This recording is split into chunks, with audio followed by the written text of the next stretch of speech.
Hello everyone, I hope you will fine and doing some great and creative works. आप लोग स्वस्थ होंगे और जबरदस्त होंगे, है ना। तो पिछले क्लास में हम लोगों ने क्या पढ़ा था बेटा? पिछले क्लास में हम लोगों ने पढ़ा था लाइट रेज आ रही है कहां से? रेयर मीडियम से डेंसर मीडियम में। फिर मैंने आपको बताया था कुछ ऑप्टिकल इंस्ट्रूमेंट्स होते हैं जो किसके प्रिंसिपल पे काम करते हैं, वो रिफ्रैक्शन के प्रिंसिपल पे काम करते हैं। ठीक है बेटा, आज हम लोग वही पढ़ने जा रहे हैं। लाइट तो आएगी लेकिन आज रेयर मीडियम से डेंसर मीडियम में नहीं आएगी। आज लाइट जाएगी डेंसर मीडियम से रेयर मीडियम में। ठीक है, कल आ रही थी एयर से ग्लास स्लैब में, आज जाएगी ग्लास स्लैब से एयर में। ठीक है, उसका हम लोग रिफ्रैक्शन पढ़ने जा रहे हैं। बहुत ही मजा आने वाला, बहुत इंटरेस्टिंग टॉपिक है। चलो आगे देखते हैं। बहुत ही आसान भी टॉपिक है। ठीक है, तो आज हम लोग वो देखेंगे। फिर आज हम लोग क्या देखने जा रहे हैं? फिर आज हम लोग देखते हैं कि ऑप्टिकली डेंसर मीडियम क्या होता है, ऑप्टिकली रेयर मीडियम क्या होता है। ठीक है ना, और ग्लास स्लैब में लाइट की स्पीड कितनी होती है, वाटर में लाइट की स्पीड कितनी होती है, और एयर में तो जानते हो एयर और वैक्यूम में कितना होता है, 3 × 10⁸ मीटर पर सेकंड। ये तो यूनिवर्सल कांस्टेंट है। ठीक है, तो बच्चों चलो देखते हैं, फिर आगे बढ़ते हैं। तो पहले सेकंड केस लिखो। अब light rays moves from denser medium to rare medium. ठीक है ना, अब लाइट कौन से मीडियम से कौन से मीडियम में जा रही है बच्चों? लाइट अब जा रही है डेंसर मीडियम से रेयर मीडियम में जा रही है। ठीक है, मतलब लाइट अब जा रही है ग्लास स्लैब से एयर में जा रही है। ठीक है, दिक्कत वाली कोई बात नहीं है, आराम से समझ पा रहे हो आप लोग, है ना। तो मेरे बच्चों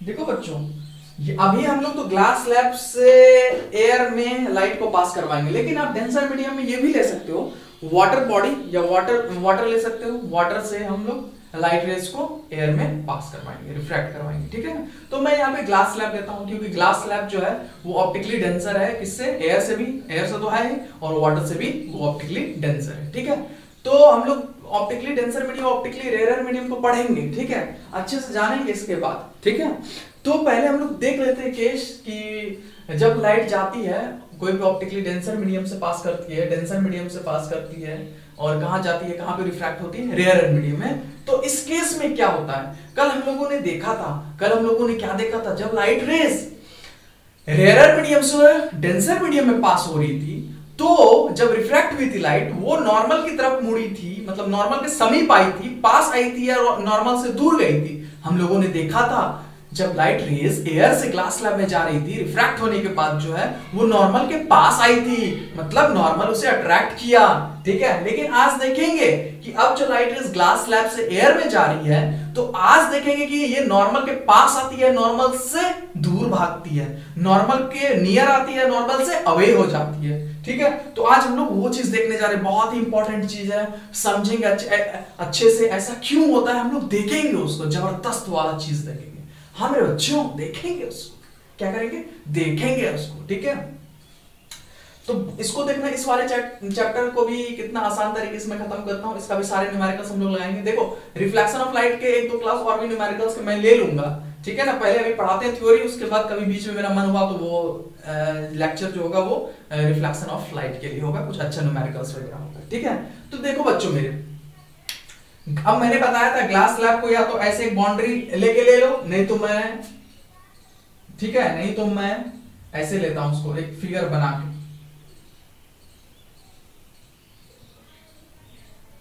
हाँ मेरे बच्चों, ये ग्लास स्लैब हो गया। ठीक है, अब लाइट रेज जो होगी सरफेस पे ऑब्लिकली फॉल करा, है ना। अब इसका क्या होगा बेटा? बीच में, अरे रेड मार्कर, ये अब क्या होगा बेटा? नॉर्मल, ये नॉर्मल है बेटा। अब क्या होगी? लाइट रेज जब ऑप्टिकली डेंसर मीडियम से रेयर मीडियम में जाती है, तो इसका टेंडेंसी होता है कि ये नॉर्मल से अवे हो जाता है, नॉर्मल से अवे हो जाता है, मतलब नॉर्मल से दूर भाग जाता है।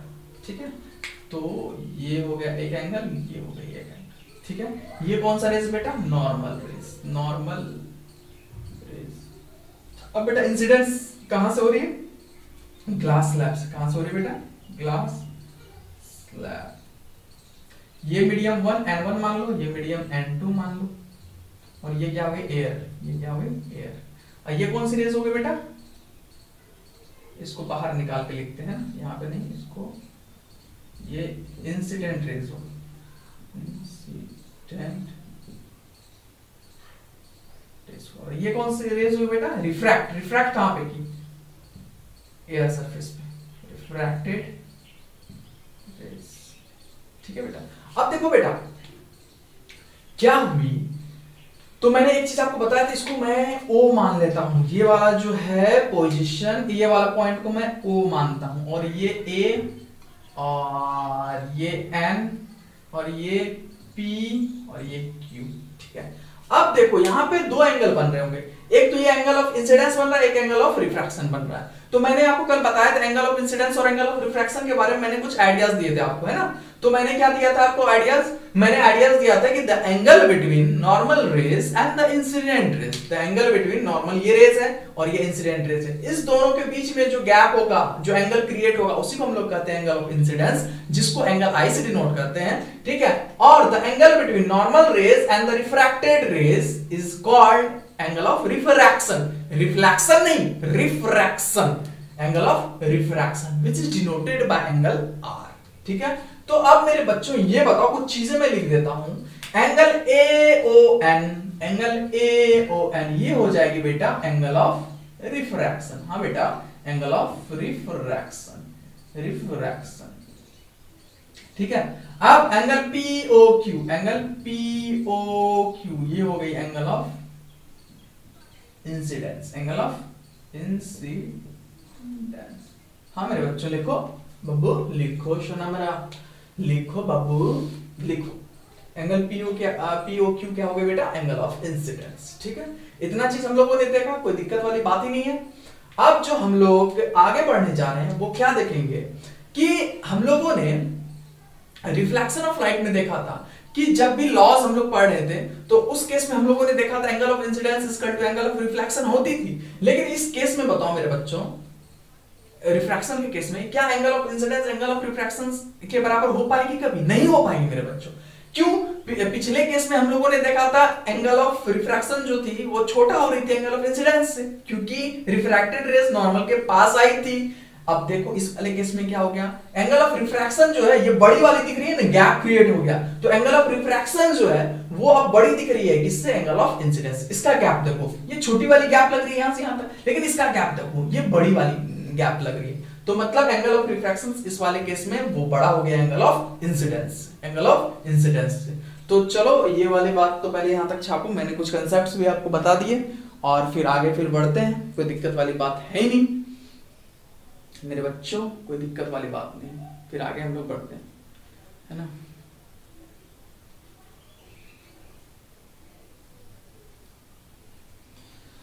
बच्चों यहां तक जल्दी छापो, फिर आगे देखते हैं। यहां तक छापे आओ आप, ठीक है। तो मेरा कहने का मतलब क्या है मेरे बच्चों कि यहां फिगर से हम लोग समझते हैं। यहां पे देखो, ठीक है, यहां तक। अब यहां देखो क्या हुआ, यहां पे एंगल ऑफ रिफ्रैक्शन जो है वो एंगल ऑफ इंसिडेंस से बड़ी है, और उस वाले केस में क्या हो रहा था, अगर मैं यहां बनाना चाहूं तो यहां पे बना दूं मैं आपको, पहला वाला केस आपको समझाने के लिए, पहला वाला केस आपको समझाने के लिए।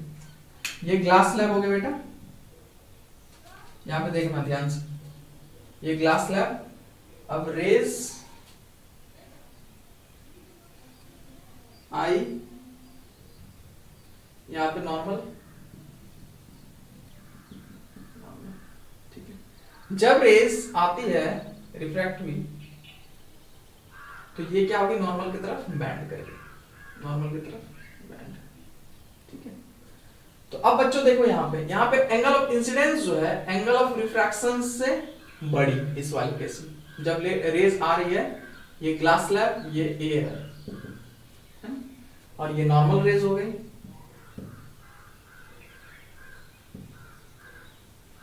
है ना, ये ग्लास स्लैब, ये ग्लास स्लैब, और ये इंसिडेंट रेज हो गई,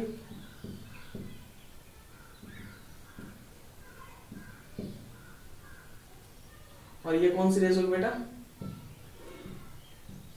रिफ्रैक्टेड रेज, रिफ्रैक्टेड अब दोनों केस को मिलाओ बेटा, दोनों केस को, मैंने दोनों केस लिख दिया।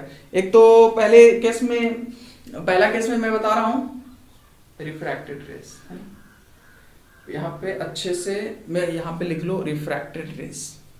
तो पहला केस में क्या हो रहा है, जब लाइट आ रही है, ये लिख लो रिफ्रैक्टेड रेस।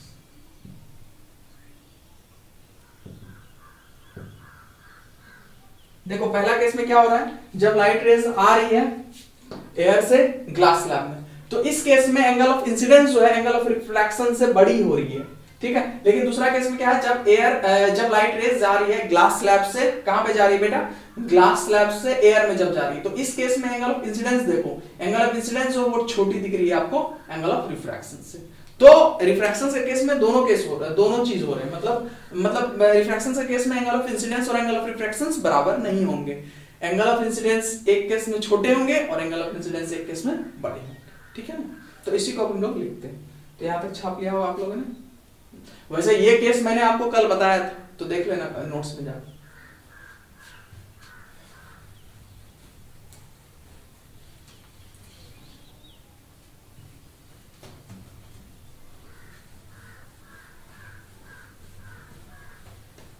अब जो है मेरे बच्चों, अब क्या इसी को हम लोग देख लेते हैं कि in case of refraction angle of incidence is not equal to angle of refraction. अच्छे से पढ़ेंगे बेटा, बहुत स्लो पढ़ेंगे और सब कुछ को जानेंगे, तोड़ के पढ़ेंगे, ऐसा कोई बात नहीं, जल्दी करने का कोई दिक्कत वाली बात है नहीं, कोई दिक्कत नहीं है, आराम से पढ़ेंगे, अपने पास बहुत समय।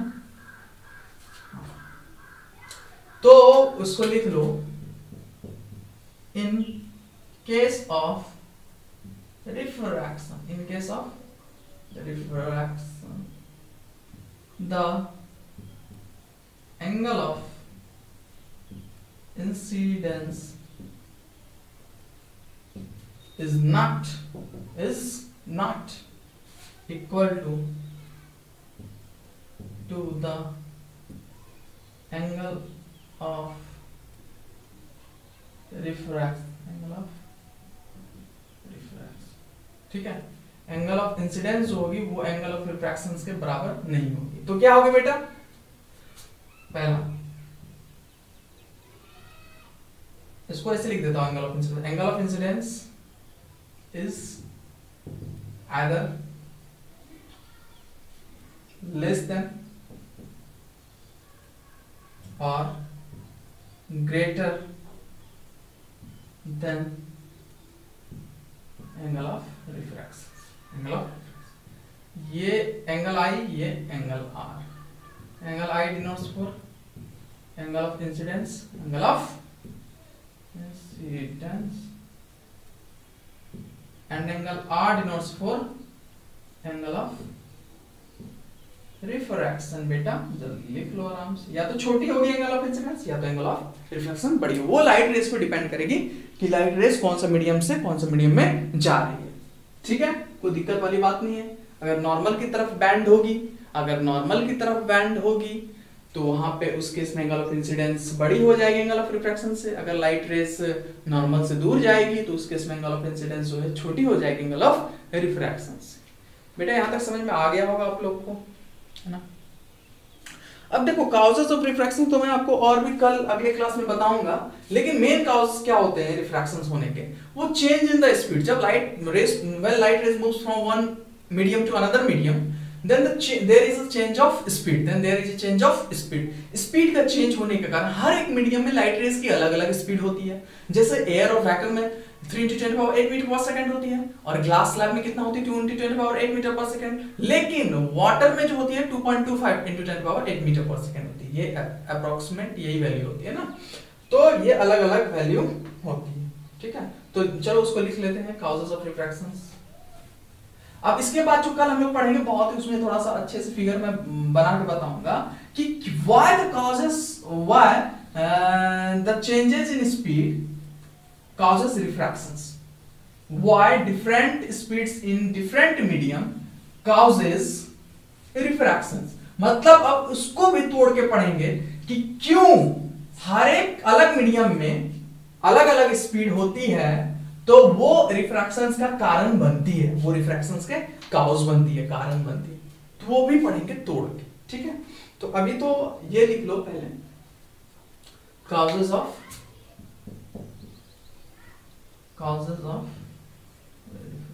मैंने आपको पहले क्लास में ये सब चर्चा कर दिया था कि क्यों रिफ्रैक्शन का मेन होने का कारण, मतलब रिफ्रैक्शन जो होती है उसका मेन कारण क्या है, उसका मेन मुद्दा क्या है।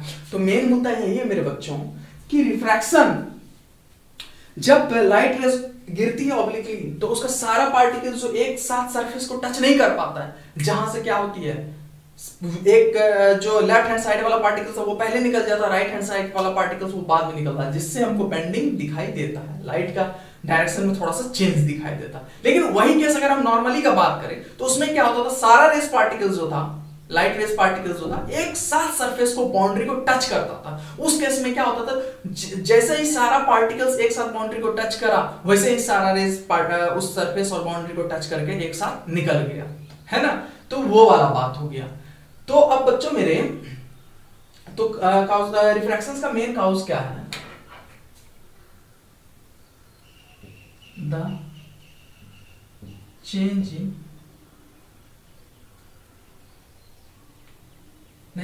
The speed of light,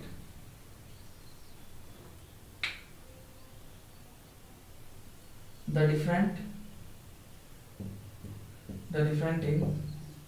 in speed of light in different medium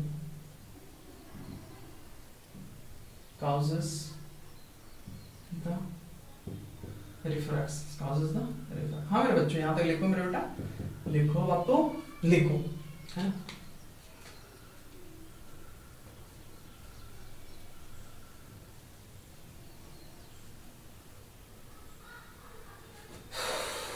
अब आगे बढ़ते हैं।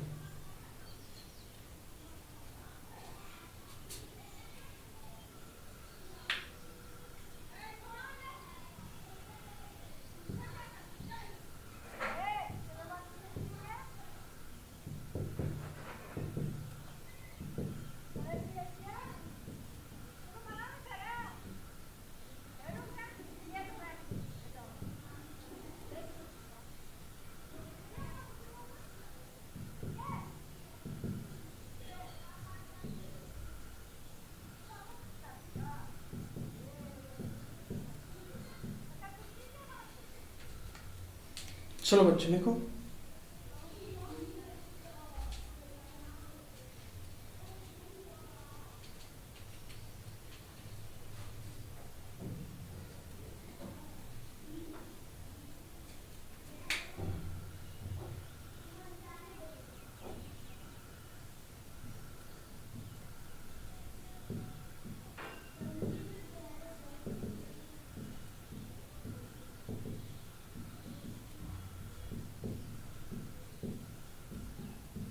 ठीक है। तो ये 2.25 अप्रॉक्स यही होती है, 2.25 है ना, वाटर की स्पीड।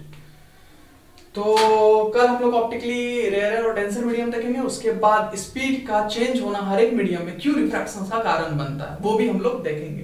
तो आज के लिए तो इतना ही है, सबका स्पीड मैंने देखा और कॉजेज ऑफ रिफ्रैक्शन देखा, ठीक है ना। और दो केसेस भी हम लोगों ने पढ़ा कि नॉर्मल की तरफ कब आती है, नॉर्मल से अभी कब जाती है, ठीक है।